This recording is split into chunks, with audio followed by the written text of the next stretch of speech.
must say, it's been really nice being back home in Florida. While I was away in Canada, I missed my family a lot. So I made sure to spend a lot of time with my mom and sister when I got back. You have to say hi to YouTube. Hi to YouTube. Hi, say hi YouTube. Hi YouTube. Oh, that's perfect, Mommy. You're a YouTuber than me. Yeah. But it's been a minute since I filmed a good old-fashioned training video and just a video spending the day with me. So I hope you enjoy. Okay, I'm dressed.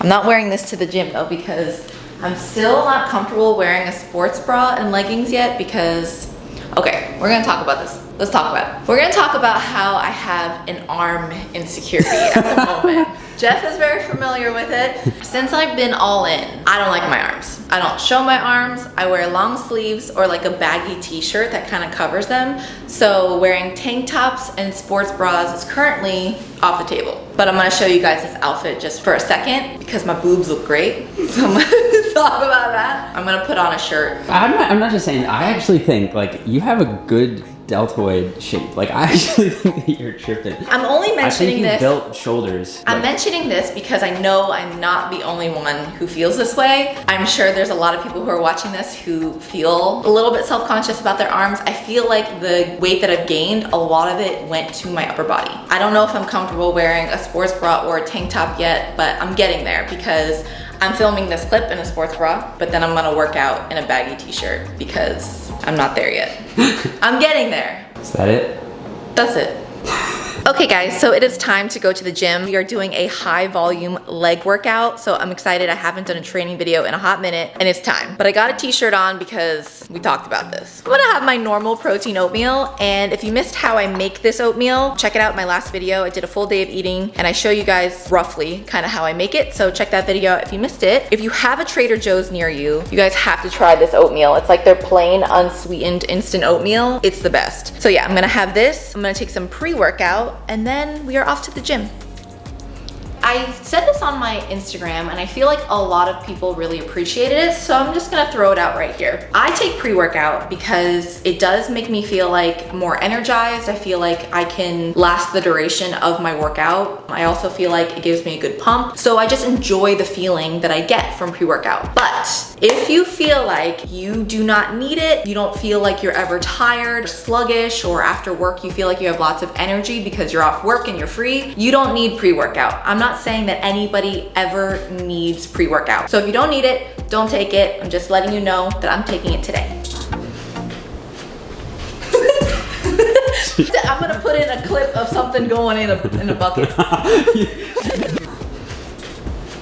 So I'm gonna do 1 scoop of Prolific because I had coffee this morning, so I don't want too much caffeine. And then I'm gonna do 2 scoops of high volume. This is caffeine free, but I better get a good pump because Jeff needs to get my good angles with my glutes. If my butt doesn't look good in this workout, it's Jeff's fault. Fair.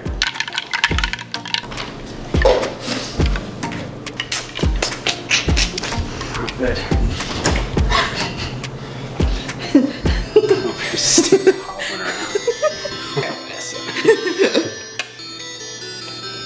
Crushes skills.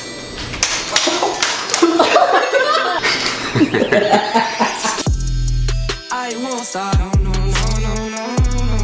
I won't stop. So we are doing a voiceover today, but before we jump into the workout, I wanted to go over a mechanism that you might be unfamiliar with. And I feel like it's really relevant to my current situation, and that is muscle memory. So it's no secret that when you go on a diet, there is a chance that you may lose lean body mass, aka lose muscle. And of course, you usually do what you can to combat that loss, but I was obviously no exception to that, so I feel like that happened to me during my last mini cut before I went all in. Despite losing some muscle, I do want to credit myself a little bit with the fact that I was still training during the deficit. And more importantly, I spent years building that muscle up in the first place. So thanks to muscle memory, it was easier for me to get it back this time around while being in surplus, of course, and I'll tell you why. Okay, so this is going to be a very rudimentary version of this phenomenon, but I think you'll get the gist. So this is a muscle cell before any training. say, a beginner in the gym. Now, what makes muscle cells, or muscle fibers, special is that they are multinucleated. Due to how big each muscle fiber is, they require more than one nucleus, or myonuclei, to overlook the whole fiber. And as you train, you activate muscle protein synthesis, and your muscle fibers grow. But over time, you will need more myonuclei. So the theory goes that with resistance training, they recruit new myonuclei from neighboring satellite cells that donate their nucleus. And then the process continues, more myonuclei, more muscle protein synthesis, and more growth potential, and then a bigger muscle over time. The kicker to this story is when your muscle atrophies or shrinks from detraining or possibly a caloric deficit, but you start training again. So the reason that you're able to grow the muscle back faster than you were able to the first time is because you kept all your myonuclei that you worked really hard for, and now you can regrow faster. And I wanted to bring this up because I genuinely think I've regrown some muscle tissue now that I've been eating all in, and of course, training sufficiently hard. So now that we got some science out of the way, this is going to be a lower body workout from my newest advanced program that I'm hoping to release hopefully in a few weeks, and I'm so excited about it. So sign up for my mailing list if you want to hear exactly when it's released. This is probably my most difficult, but definitely my most fun program I've ever made. There are 3 challenging training blocks that have like a mix of hypertrophy and strength training, and I have of course been running it myself and loving it. Also, it has some really advanced training techniques sprinkled in to spice it up. It's honestly what I've been needing to get me excited about my training again, and I'm super excited to share it with you when it's done. I've been working on it for like way too many months, so stay tuned for that. So in the current training block that I'm in, there are 3 lower body days, and of those 3 days, 2 of them are strength days and 1 hypertrophy day in between. So today we will be doing that hypertrophy day, and this is a high volume workout with high reps, which is obviously not how the strength days are structured, but this workout is definitely a fun one. We have a lot of exercises to get through in this workout, so let's get started. So now that we're done with the warm-up, we're going to be starting with the main movement of this workout, which are going to be pause barbell hip thrusts.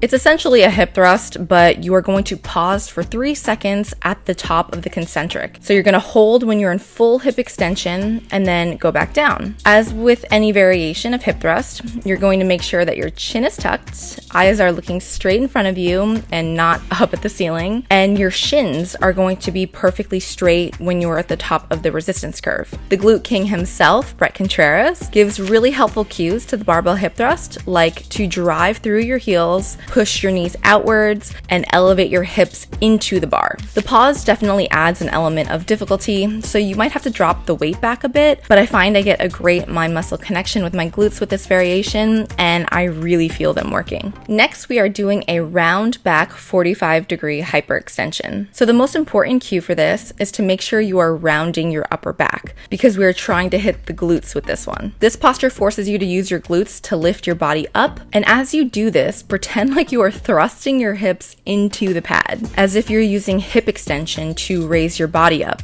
And by doing that, you should feel it predominantly in your glutes. If the movement is kind of strange at first, try it with just your body weight and then move on to holding a dumbbell after you've mastered your technique. After that, we have a knee banded leg press. Now, if you've never done a leg press with a resistance band, I highly recommend it. It turns this quad dominant movement into one that incorporates your glutes so much more. I find that little bit of added hip abduction in combination with like a high, wide foot stance gets my glutes involved, and I really enjoy it. Again, the resistance band does add an element of difficulty, so to get the most out of this movement, don't load it too heavy so your quads just take over, but also obviously don't load it too light or else you won't get anything out of it. Just try to hit the prescribed RPE. The next exercise is another hip extension movement, and despite kettlebell swings not really being super popular, if you do them right, they're an awesome glute pumper. The trick to these is solely using your glutes to swing the weight. So you basically need to get the pendulum motion going by picking up the weight and using your lower body to kind of like thrust the weight forward. And once you get things moving, you want to carry out every rep by really using hip extension or thrusting to swing the weight up. Your arms shouldn't be doing any of the work aside from just holding the weight. So you're going to thrust with your glutes to swing the weight, and I promise you, you'll get a great glute pump from this. Next up, we have a hamstring exercise, and this particular workout is more glute focused, but that is just one workout in the scope of an entire training block that has has days where hamstrings are more prioritized, but we're gonna sneak this one hamstring movement in here. And this movement is pretty challenging, and it gets harder the more propped up your body is, so make sure you hold up your hips as high as possible. And it might take a bit of practice because you might like find your butt sagging down. So if that happens, make sure to lift yourself back up. Just practice it and you'll get a lot better at it over time. It's such a good exercise for the hamstrings. Okay, so I know this workout is getting crazy long, but we're almost done. So the final glute exercises are isolateral. So we're going to be supersetting them, which is doing each exercise back to back on each leg without any rest. So you're going to strap in using an ankle attachment, and you're going to start with a glute cable kickback. And if you struggle with these or have a hard time making a mind to glute connection, start light and just try to get your technique down. First, you'll want to take a small step away from the machine to increase the resistance range of motion. Lean forward, and then you're going to kick back and slightly up, straight back behind you. I really do like using cables for any glute exercise because it does keep constant tension on the glutes. So what you're going to superset it with is also another cable exercise. So after you're done with the set of kickbacks, you're going to jump straight into cable glute abduction without any rest and on the same leg. These focus more on the glute medius, so you should be able to do these without feeling too fatigued. And something that I find really helps target my glute medius and avoid like hitting my TFL too hard is internally rotating my toe. Give it a try if you haven't. It really hits the side glute. Then obviously you're going to lift your leg out to the side and carry out a very slow and controlled eccentric. Don't just like let the weight drop. And then after I do that superset, I'll strap in my other leg, take a few breaths, and then do the cable kickback abduction superset all over again, but on that leg.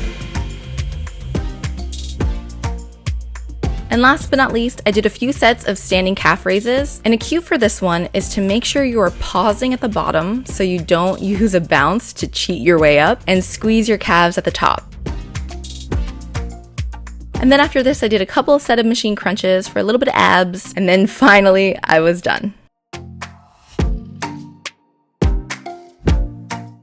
So I would like to do the number 1, but just a sandwich. And then can I also do a number 5? I'll do the meal. Yeah. Thank you so much. My pleasure. You guys have a great day. You too.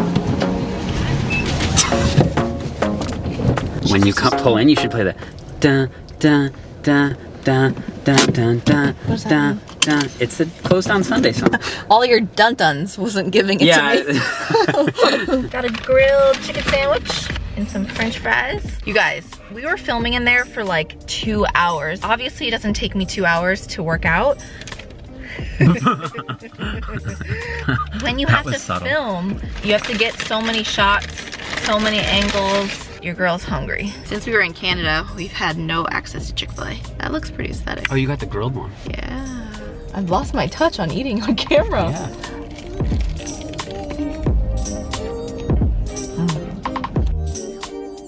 So I would like to give a huge thank you to my honorary cameraman. Injured cameraman. My GIMP cameraman. I really do appreciate it. He literally was hobbling around the gym getting all the shots for me. I felt so bad, but he did it like a champ. I really appreciate it, and it's the reason why I was able to bring you this video today, so you should thank him too. But that's gonna conclude the video. I'm gonna finish up this Chick-fil-A sandwich, have some french fries, hang out with Jeff for the rest of the night, and then probably start editing this video. But I really hope that you enjoyed it. I really hope that you learned something. I hope the voiceover was informative and that you liked hanging out with me today. Without further ado, I wish you all adieu, and I will see you next time. I love you. Mwah. Bye. Oh, you wanna say bye? Bye. Mwah.